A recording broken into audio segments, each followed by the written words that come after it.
আচ্ছা তুমি কোথায় ঘুরতে যাবে? কোথায় যাবো না, এই বাড়িতে থাকবো আর খেতে যাবো। কিছু তো খাওয়া দাওয়া করতে হবে। খাবেটা কি বলো? কিছু এসে গেছে বিরিয়ানি রুটি তরকা। হ্যাঁ তুই যাও রুটি তরকা খায় ব্যাগ রে চলো। দাদা বিরিয়ানি দাদা। আরে না ভাই সাইড আরে ওই সাদাপতি রাস্তা। ঠিক আছে তুই বল। আরে দেখো দাদা পুজো মানে খাওয়া দাওয়া ঘোরাফেরা পার্টি পার্টিটা হবে কিছু বলো।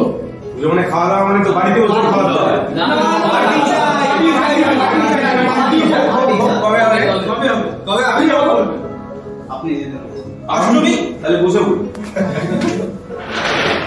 নবমী বিজয়া हरिंदु शुभ विजय अष्टमी ऑफिस आना है सब कोई को। तो अष्टमी में कैसे खाना होगा? तो फिर ये अष्टमी का डिमांड कर रहे हैं तो सबका चलो देन एकादशी विल डू बताशा हरिंदु চলবে মাটন বিরিয়ানি আমি চলে যাচ্ছি। দাদা